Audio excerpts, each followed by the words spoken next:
Fantastic episode on the way today. Welcome to Retire Smarter. Walter Storholt here with Kevin Kroskey, wealth advisor, certified financial planner at True Wealth Design. Find us online at truewealthdesign.com.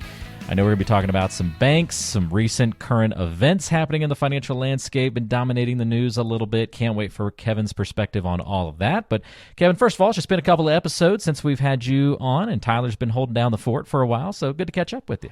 Yeah, I feel like it's been this conspiracy. You guys tell me you're recording on a certain day. I don't get the invite. And then next thing I know, there's an episode released and Tyler's killing it and doing a great job. He somehow replaceable. He somehow slipped into the logo, and it's just like this subtle takeover that's happening. Exactly. We have a growing team, and I'm really happy of that. And I don't think we've announced it. It's been a couple months now, but since I am actually on today, let me go ahead and take the liberty. But we had basically the third, well, I guess, looking back over the last few years, we've had Ron Wyatt and his team partner with us in our Pittsburgh office, and we had Capital Financial Group.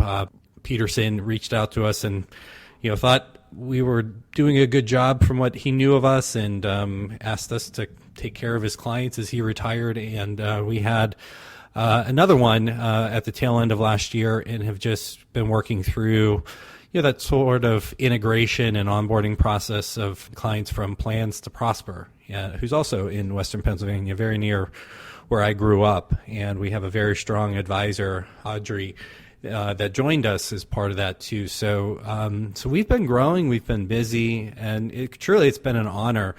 You have these advisors that spent their career in the business, and they've picked us to go ahead and continue to take great care of their clients. So we don't take that very lightly. It's a lot of work that's involved, and I'm really happy and proud that we've been able to do that, and things continue to go well. So that's part of the reason why, not just that you and Tyler have kind of been tricking me with the scheduling of the event, but I've been doing a lot of work on some of those transitions. There's a lot of details that need to be carefully managed, and make sure that that we understand everything, get everything well integrated, and continue to take great care of those clients. That's just how we were able to take advantage of you with all of the other things you were juggling. So that just made the takeover that much easier. But yes, great to hear that you guys are having such great partnerships all across the board, and kind of expanding the True Wealth family. Always enjoy hearing about that and what's going on in your world. So thanks for the updates on that front. Shall we dive into the big topic at hand? You are living under a rock if you don't know about bank crisis and all sorts of other issues that pop up from that. And it's easy to let your emotions take over here, Kevin, and get worried about your money, and is it going to affect me, and how's it going to wrinkle over into all of the other parts of our financial lives. I don't know. Are we calming the waters today? What kind of approach are we taking here? Well, yes, I think so. Hopefully we'll provide some clarity. I'm chuckling here because, online and the internet's fantastic, right? I mean, you can go on to Google or Chat GPT or whatever it may be these days. And, there's so much information that's out there, and there's so much bad information, unfortunately. And just because there's information, you don't know what's good or bad. And it certainly doesn't necessarily convey wisdom to you. So as I was experiencing the last week and watching some of these news stories, and seeing people that were being interviewed on some of the talking head shows that people may be watching, whether it's, kind of the 24-hour news or specific financial news, or just the general kind of, nightly news or your local paper. It's interesting. I was reading these and I was listening, and there was just so much incorrectness that I was being confronted with. And, this is an area, I'm not a banking analyst and expert, but, I know a pretty good deal when it comes to markets and how these instruments work. And hopefully I can convey that today. But it's interesting because you see, when you have this knowledge and you see all this misinformation that's out there, it's like, man, that's wrong. That's wrong. Oh, great. My clients are listening to this guy or gal. I'm going to get 10 questions about this tomorrow and undo all this disaster. And then you go and you read something else that maybe you're not an expert in, and you just take it for face value. You're like, wow. Right. You don't realize that same phenomenon is happening on so many different issues, right? Oh, totally. I mean, I love a good biography or nonfiction stuff that's on Netflix, but some of this stuff I watch, And, if it's related to finance, you don't know who the director is. You don't know, like, if they're informed or what motives they may have. And then I'll watch some of this stuff, and 10 minutes I'm in, I'm like, okay, there's so much incorrectness and there's definitely an angle here, and I'm just going to turn it off. Oh my gosh, wow. It's difficult to, those things that we've talked about many times over the years, things that things that you don't know, and everything in between. And, a lot of times clients come to us to be that clear guide to them and help make sense of the world that we're in, and certainly make their financial life planning work for them. So I think the news stories have gotten better over the last few days from what I've seen. There was certainly a lot more scattershot early on. But nonetheless, well, I'll kind of do a quick redux here on the whole SVB thing, talk about what I think that means. And then importantly, Aaron Seil and I collaborated on an article that we have out on our website. It's called Understanding Investor Protections. And it goes into some of the investor protections that people don't appreciate that they have, or don't fully understand that they have, for your investment accounts, not your bank accounts, but for your investment accounts at places like Schwab, Fidelity, TD Ameritrade, Pershing, these big financial institutions. And I'll highlight some of those differences today. The article, if you prefer to read, it's about 2,000 words. There's some graphics that go there as well, but we'll certainly touch on this today as I go through here. And we've used this quite a bit to go ahead and help allay some concerns that clients have had, questions that they've had over the last several days. So we'll see where else it goes. There's so much to talk about. But really, my point in doing this is just to try to bring some clarity around this, and really, what does it mean? What kind of risks are we actually taking? And then also, what does this likely mean for markets as well? Nobody has the crystal ball, but I think I can at least make a few semi-intelligent comments there. So that's what's on the agenda for today. So it's good to have the Warren back to my Buffett. Walt, you ready to dive in? I am ready, and this is why. Because back when I was in journalism, like true journalism, one of the fun parts of it was you got to become an expert on a lot of different subjects. Well, quote unquote expert. You had to learn about a lot of different subjects. So something would happen, like the local courthouse caught fire one day, and all of a sudden I was learning all these things about fighting fires and courthouse documents and how those are kept and what was at risk and all of these different things. And then you add this into your little basket of knowledge in life. But now with everyone being a journalist because of social media, everyone has to go through that constant evolution. So like locally, right? And you're not too far from your neck of the woods, train derailment.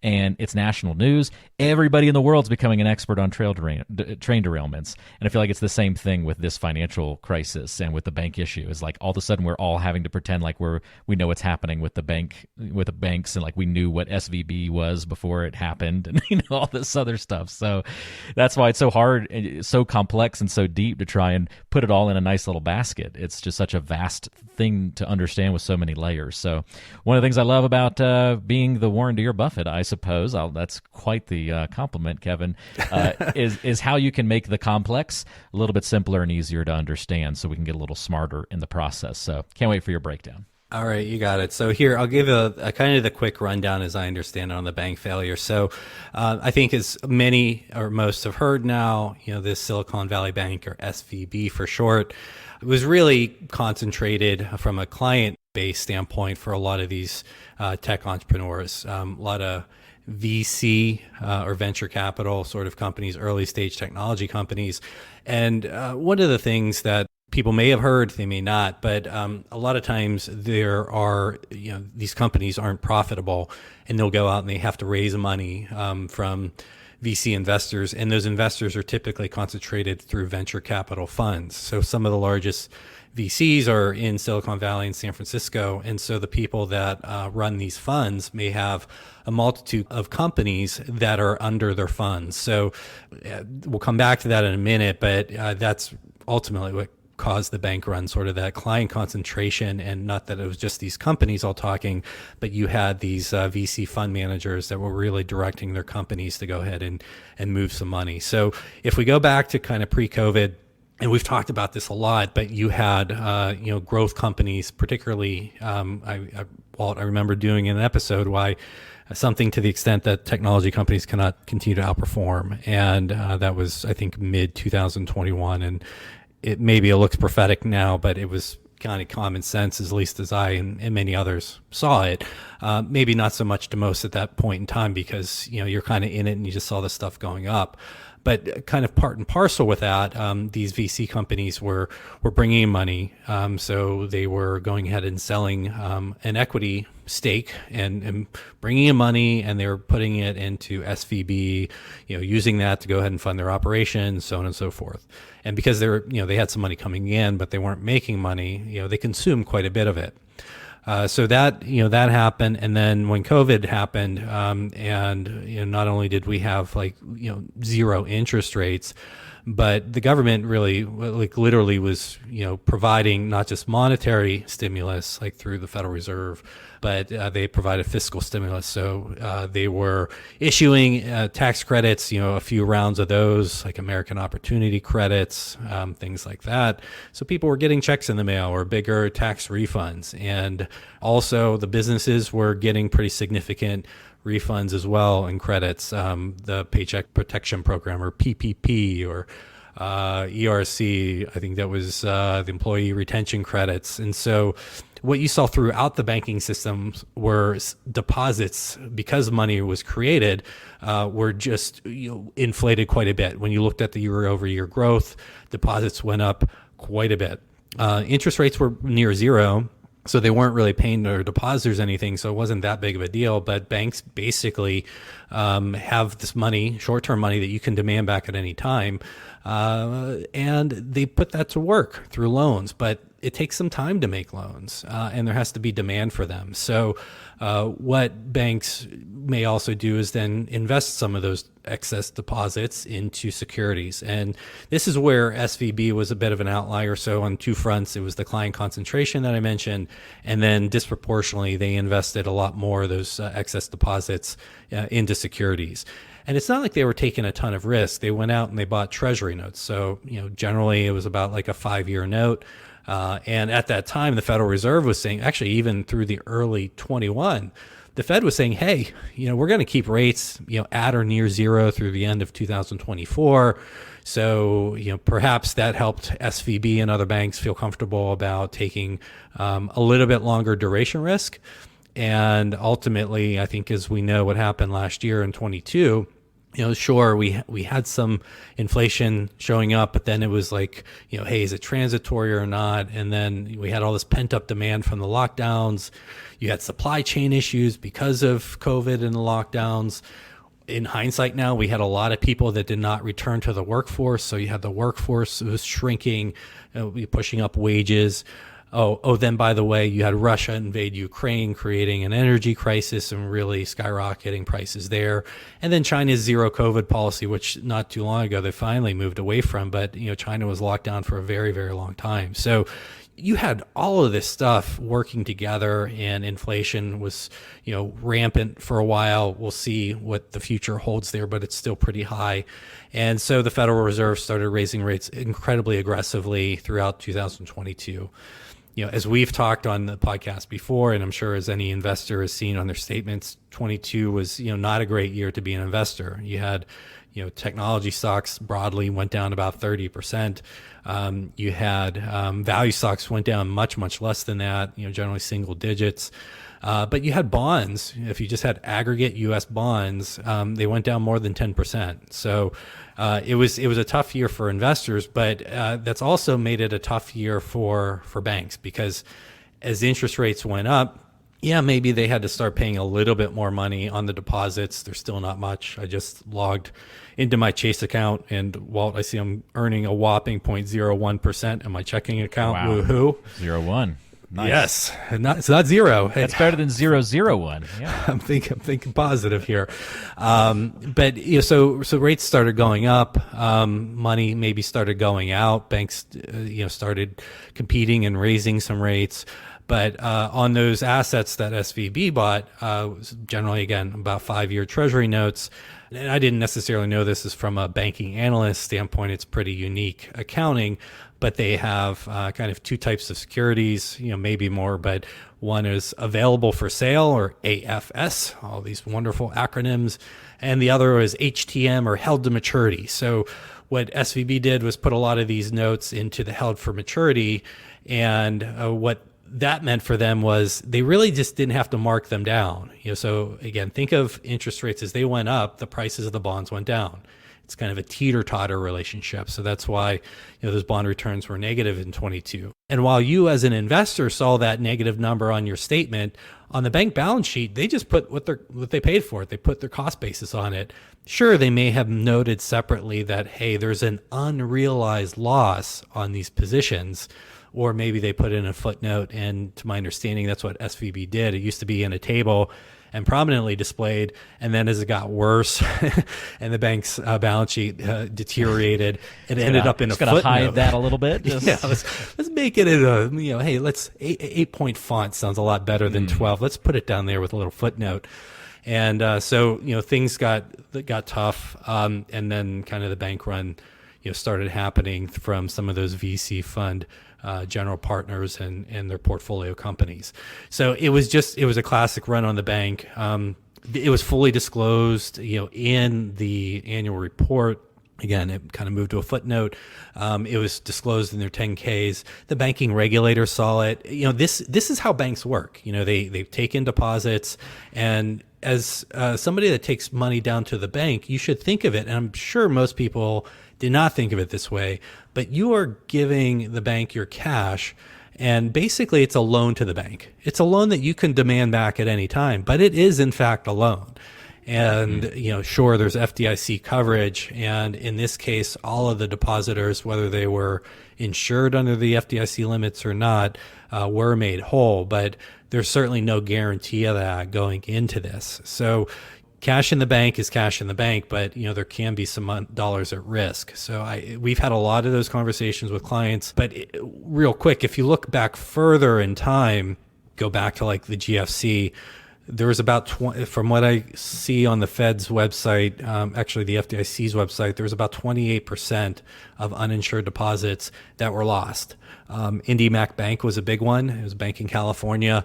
I think the number was about $270 million of uninsured deposits were lost, and those depositors were not made whole. So, there's no guarantee that, you're going to get anything above FDIC limits. We'll see if those limits change more. But certainly anybody that had money at SVB Bank is very lucky that they got their dollars back. But again, I think we're all learning through this. And if we didn't know it already, we're certainly being reminded of it, that the cash at the bank is a short-term loan to the bank. It is a general liability of the bank. It's, even though it has your name on the account, it's a liability of the bank. It's not necessarily your asset. So that's, I don't know, Walt, I'm curious. I mean, you do a lot of podcasts. You probably have talked to a lot of people about this, being the smart guy that you are. But that's something that it's just, people don't think of it that way. When they think of their bank deposits, they think that's incredibly safe. And I'm not saying that it's not safe, but there's risk in the commercial banking system, particularly above certain limits. Yeah, no, I think it makes sense. Perhaps I just am lucky from having, been in the industry, not as an advisor, but involved in the industry for a while now, having that perspective that, the banks have all this money at their disposal. Why wouldn't they go and find ways to use that to make more than what you're making from them as part of that quote unquote loan to them? So yeah, I appreciate that perspective, and it's easy to then see how with all of those other factors that you were talking about, like, oh yeah, 2021, 2022, a little bit busy in the financial world, a lot of things going on, a lot of things moving and shaking in our world, and drastic changes and new territory, new ground in terms of interest rates and all these other things happening. It's not surprising that somebody kind of screwed this all up along the way. But what's kind of shocking to me is it sounds like you're telling me, Kevin, this was sort of telegraphed. Like this was disclosed in advance of happening. It just had gotten moved to the footnotes, and just people just weren't paying enough attention, and it just kind of slid under the radar. I mean, well, again, it was some of that client concentration. I mean, it was there. I don't know if they weren't paying attention. Somewhat of a funny story, if your name isn't Jim Cramer, but Jim Cramer gave a buy recommendation for Silicon Valley Bank in early February when they were trading north of $300 per share, and obviously that went to zero. And he was like, "They're way undervalued, room to grow." You got it. So that's their I don't think there was a single banking analyst that had SVB as a sell. I saw several. JP Morgan had them issued a buy rating back in November. And these are people that this is what they do day in, day out. They analyze banks. So banks, again, it's their job to go ahead and take in deposits, and they're short term. And then they invest longer term. That's how banks work. How much of a longer term and how much interest rate risk they take. Different banks' balance sheets look differently. Silicon Valley Bank was definitely an outlier. I'm not saying it's going to happen to other banks, but I don't think it will, candidly. Or I think with the protections that were put in place by, the Treasury, the Fed, FDIC. I don't know. Maybe you have like some very small banks go out, but these banks. So that word contagion that became real popular the past week of this becoming a more systemic issue across the board. You're not getting that sense that we're heading for a cliff. I don't think this is 2008. Let me put it that way. I don't think it's anything close to 2008. Sure. I mean, there's a lot of banks. Might you have another bank that goes under or something like that? But yeah, it's possible. I mean, you have people that do. People are emotional. That part of the brain works quicker than your rational part. And so you're going to find people that are going to be doing dumb things. I'm very bullish on people making bad decisions. It's inevitable. So maybe there's going to be a collection of people that make these decisions and move a bunch of money out of banks. I don't know where they're going to put it necessarily. Is it all going to go to JP Morgan or these other very, very large institutions? I have accounts at Chase. I have several accounts at local community banks. I can tell you Chase is my least favorite to work with. I mean nothing to them. They're a global financial institution. But true story, just recently, I moved money around. I'll talk about why in a moment, because, we've been advising clients to do something similar that I do for the company and for myself personally, but I needed to move money around. And I said, hey, Chase, I'm moving money around for payroll and for this, I need to get my limits increased. And so they increased my limits, went through a credit review, I think from $100,000 to $500,000 a day. So great. I can move more than enough money for payroll, for things like that. And I can keep my money working for me elsewhere rather than at the 0.01%. Literally the week after I get that increase and go under the credit review, the first, transfer, ACH transfer that I put in, it gets rejected. And I'm like, what's going on here? And then, it's all cryptic. You can't call somebody directly. You have to call in, and they're that department, there's like a relay number that you have to go to. So it's like you call one person, you tell them the issue, then you get transferred to this other department. They can't really give you like any information.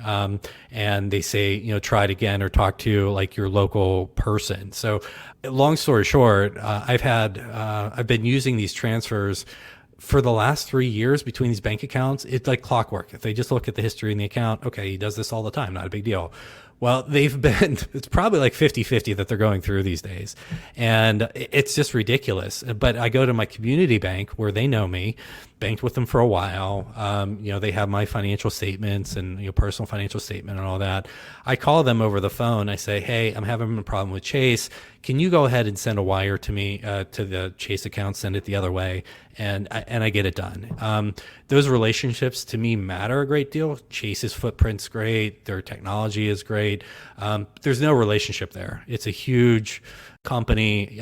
They don't even know who Kevin Kroskey is, nor do they really care. I'm sure there's a lot of people that we work with that feel the same way. That's one of the reasons why they work with a firm like us. We have, we're not big bureaucratic hierarchical organization. We're a boutique firm. We all have skin in the game. But yet clients' money and their dollars are held at these too big to fail financial institutions in many cases. So to me, that's kind of the best of both worlds. You get the very safekeeping of your assets, but you don't have to deal with the bureaucracy like I had to deal with in just moving money from Chase after I went through their credit review process and got a favorable outcome and then get summarily denied from moving money around for payroll purposes. So that sound like venting a little bit, Walt? Just a little bit, but it's kind of fun to hear some venting every once in a while because it's real. It's a real story. It's what you're going through, what you're feeling, and probably other people feel it too. Yeah, so related to that, and I'm going to move on to talk about the custodians here after this, but it's pretty remarkable that these companies were able to move the amount of money out of SVB as they were, as quickly as they were. I think something like $42 million is what you heard being requested, and a lot just went right out. So apparently, maybe that's one of the reasons why these companies like banking with SVB, because they didn't have to go through all the brain trauma that I have to go through in working with Chase. Yes. And it is what it is. We'll see what that may mean over time, because obviously in this case you have that risk of a bit of a bank run. But so that's the bank side of it. So I'm not going to get into all the FDIC stuff, but I think the important takeaway is really to think of your cash at the bank as a loan to the bank. Yeah, sure, it may be insured up to amount. Maybe the FDIC does unlimited insurance going forward. Who knows? It's not there yet. But be cognizant about what risk you're taking. It's probably not as safe as what you're perceiving it before. But when we move over into the custodians, the big difference that you're going to hear me say probably several times over the next several minutes is that your assets are going to be segregated. Not just that they have an account with your name on it, but they are not going to be a general liability of the financial institution like your bank account is at the bank. So that's the key. I keep on saying it. I don't want to sound like I'm singing it. Difference between your accounts at these financial institutions for the investment accounts and your bank account. The assets are going to be segregated and are not a general liability of the financial institution. And probably the best example I can think of this is Walt, I don't know if you were in the financial world at the time, but Lehman Brothers going bankrupt in 2008 was kind of like a seminal moment. And Lehman Brothers was incredibly complex. They had insurance companies, they had a broker, they had a bank, several companies under, the portfolio company, and several different products that they created out there too. Some of the products that they had were, people lost a lot of money because, Lehman Brothers did go bankrupt, and, they were claiming pennies or, dimes on a dollar sort of thing. But they also, I think it was like 106 billion or so that clients had in terms of these segregated investment accounts that were not a general liability that were fully recovered. So Lehman Brothers is kind of one of those worst case scenarios that we have looking back over the last 20 years or so. And all of those assets were fully recovered because they were segregated, and they were not, let me repeat, they were not a general liability of the financial institution. And this stuff can get complicated. Like I mentioned, Lehman Brothers had many companies. So, on one side you see the Lehman name and say, okay, I'm fine. But, then you have a Lehman product, and in that product, they're providing like an underlying guarantee that, hey, this is going to be a bond-like investment, and it's backed by, the full faith and credit of Lehman Brothers. Well, that goes away into a bankruptcy, and people ended up losing money. But those segregated assets were fully protected. So it can get complicated. I don't want to make it sound like it's super easy. Even you look at like Schwab or some of these companies. Schwab has a bank, they have a brokerage, there's several companies under their financial holding company. So sometimes you have to really kind of dig in a little bit deeper and really understand what sort of credit or custody risk you're really taking. And most people probably aren't going to do that, but that is something that we have to do for our clients, and certainly understand those risks. So many different layers and ways to protect, and it's like just adding more and more definition to the word diversification, really, I think, is what this whole crisis has kind of brought up. And thinking, wow, you think just having money in cash or at the bank is diversification, but it sounds like there's an even next level of diversification for a lot of your clients that you're always kind of keeping an eye on and investigating for even these things that are improbable to happen, but we want to be protected against them. Yeah, I would say I've heard stories already of not to single any sort of stereotype anybody, but something you're already ranting today and right. Venting. Go for it. I heard of a story. Somebody was supposedly in line at the bank. This is probably fifth hand, so who knows? And who asked for like $500,000 of cash out of her account, and of course the bank could not just give that. They don't, for security purposes and other reasons, but those kind of behaviors, I mean, you don't have to go out and open up 10 different accounts. One of the things that we like when clients start working with us is simplifying and consolidating accounts. We work with all the major custodians. We work with Schwab, we work with TD Ameritrade, that is becoming part of Schwab. We work with Fidelity, we work with Pershing, which is wholly owned by Bank of New York Mellon. Interestingly, that last one, Bank of New York Mellon, has a kind of a special designation, one of 30 institutions globally They're a globally, systemically important financial institution. This was an outcome of the financial crisis. And, just looking at saying, hey, some of these institutions are so interconnected. They really have to have better reserves, better capital ratios, and better plans to go ahead and unwind in the case of something bad happening. And you probably also have seen Credit Suisse they've been in the news for a while. This bank has been in trouble, been losing their people, clients have been leaving them. This isn't anything new.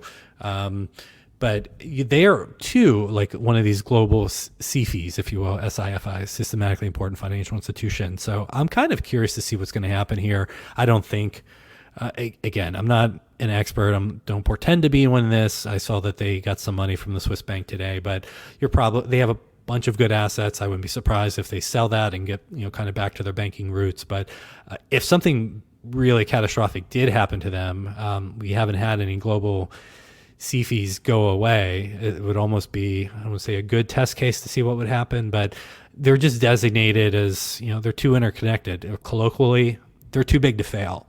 So that's something that's different with, with Bank of New York Mellon and Pershing compared to some of these others.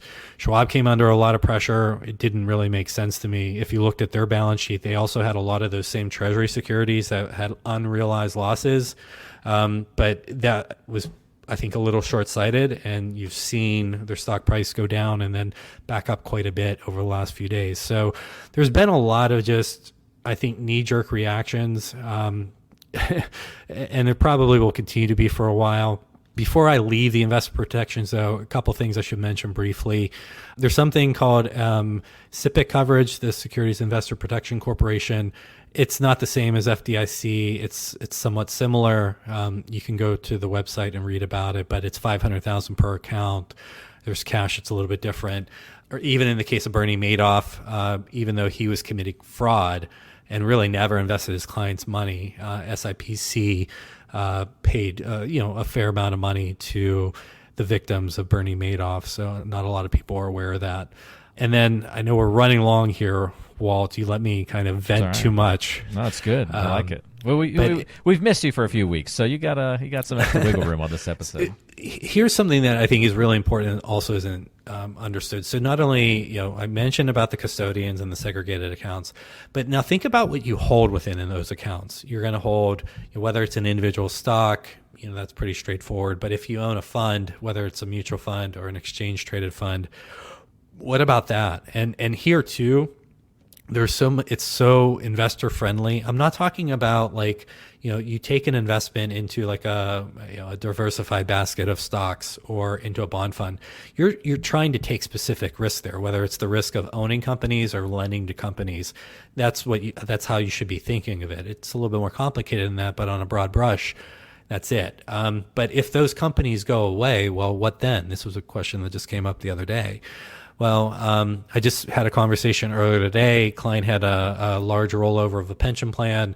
It was nearly $2 million, and it's sitting in Fidelity, but in a Fidelity money market fund. So not in cash, but it was a money market fund. And so again, that fund and those assets in that fund weren't Fidelity's assets, but they were segregated within the fund.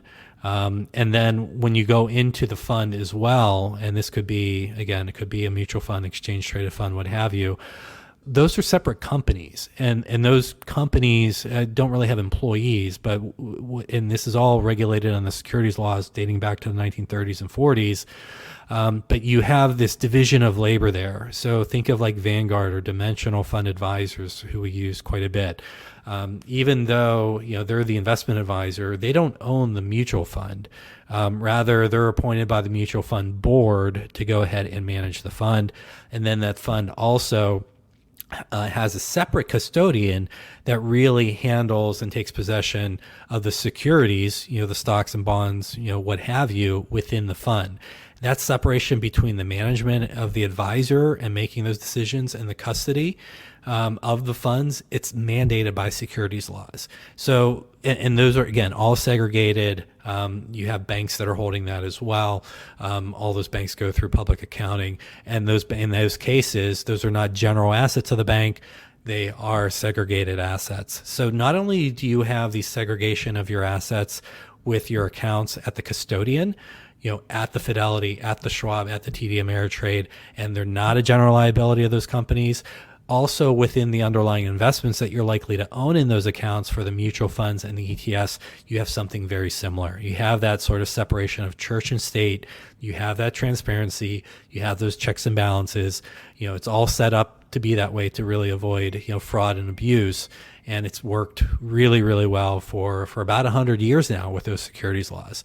And one final comment that I'll make there is if we just go back, it was sometime last year, I think last summer, it was something to the effect of like red flags of an investment fraud. There was a big fraud that was unfortunately being perpetrated throughout Northeast Ohio, and we're talking about that since it was in our backyard and how to be on the lookout for that.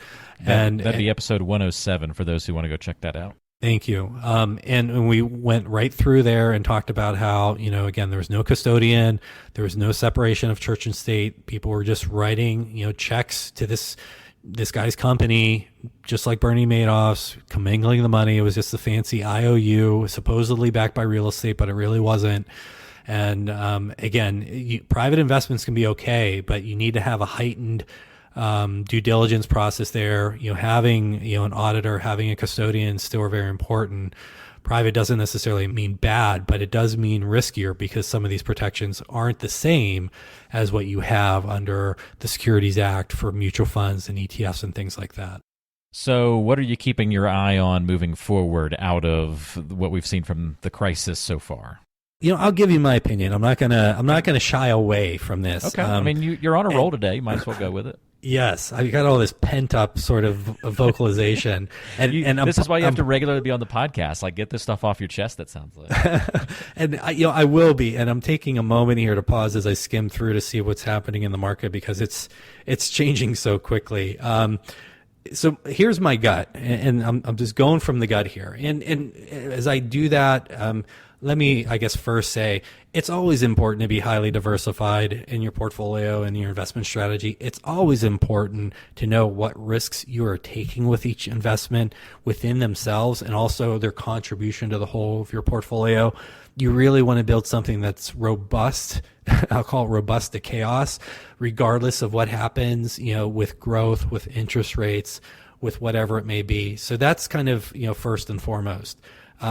The thing that I think is really interesting right now is what's happened with interest rates. I mean, you've just had some really crazy moves in interest rates. They were going up quite a bit, and we went from really expecting the Federal Reserve to price in about a 0.5% increase at the meeting this month, and about, a full percent over the course of this year, to that swinging back fully the opposite direction with actually decreasing rates a full percentage point by the end of the year. And I surely don't know what they're going to do, but there's still a fair amount of inflation that's out there. There's all kinds of problems with the CPI. There's some lagged components that are there. There's a producer price index that's still fairly high. It's in the 3s now, but it's closer to 4 than it is to 3. And you have short-term rates, if you look out just like 3 months or so for Treasury bills, that are still pretty darn close to 5%. And if you go out to a 10-year rate, it got down to a low of about 3.3. It's actually up to about 3.6 as I look at, the market here on March 16th at 255 time-stamped. So we've had a ton of volatility, and it just seems like when you're building that portfolio, sure, 5% sounds better than 3.5%. But one of the things that you need to think about too is like when interest rates fall, having a little bit more duration like you do in a 10-year or 7-year bond compared to something that's only a few months can really give you a little bit more oomph, if you will, technical term there, Walt, oomph, to offset equity price declines. And so usually you want to keep, some duration in there, some longer dated bonds, but with the rate moves that we've seen recently and inflation still being pretty sticky and fairly elevated, I'm questioning how much duration we have in our portfolio, and I'm expecting to send out a client letter and be making some tweaks to our portfolio here. So that's all I'll say. I don't want to get too far into the weeds, and certainly don't want to discuss specific investments on the podcast. But for our clients that are listening, we're going to release this podcast a little bit ahead of schedule, hopefully to bring a little bit more clarity and reassurance to all the uncertainty that's been going on, but do expect some changes. I mean, the markets are changing pretty quickly. So, who knows? I mean, what I'm seeing now could be gone in a day or two. I'll make that caveat.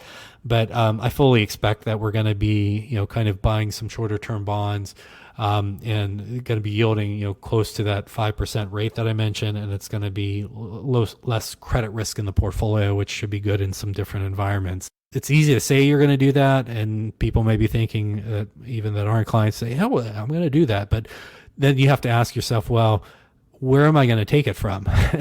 Not that it says I'm going to buy more of it. Where am I going to take it from? And then that gets into a whole other sort of portfolio construction process. So it's never as simple as it seems, but it should always be process driven, and it always needs to be highly diversified and robust to chaos. Fantastic. Well, thank you for the excellent breakdown of everything, Kevin. Really enjoyed all the detail in today's episode, and good having you back on, of course. And if you have any questions for Kevin that have come to mind from listening to today's show, or want to talk with an experienced advisor on the True Wealth team and see if you might be a good fit, you can just go to truewealthdesign.com, click on the Are We Right For You button to schedule your 15-minute call with an experienced advisor at True Wealth Design. Again, that's truewealthdesign.com, also linked in the description of today's show. And you can always call 855-TWD-PLAN if you prefer the phone method, 855-893-7526. Also in the show notes of today's episode, we're going to link to the blog post that Kevin and team worked on about understanding those investor protections some more, if you want to check out some of the graphics and some additional details about that. And we'll also link back to episode 107 if you want to learn a little bit more about that local fraud that happened in the Ohio area that we covered a couple of months back. Check that out there as well. Kevin, any final words, or are you worded out for today's episode? No, I think just in general, if you look back, kind of pre-COVID, markets were just kind of rolling, and then we had a blip for COVID, and it didn't take very long for markets to recover. So I think most people got a pass there. And then 2022 hit, and I think a lot of people got a wake-up call. Maybe a lot of people had some what I would call unnecessary losses from non-robust investment process and decisions. And it just doesn't seem like it's going to be smooth sailing anytime soon. So hopefully people are making smart decisions. Hopefully people have somebody that's trustworthy and competent that they can work with. And if they don't, or if they have a second opinion, we are happy to be that second opinion and be a sounding board for them. Again, we got links for you in the description of today's show, or just go to truewealthdesign.com to get in touch that way. Kevin, thanks for all the help on the program, and looking forward to what we'll have on tap next month. All right. Thank you, Walt. All right, take care. That's Kevin Kroskey. I'm Walter Storholt. Thanks for taking the time to join us. We'll see you next time on Retire Smarter.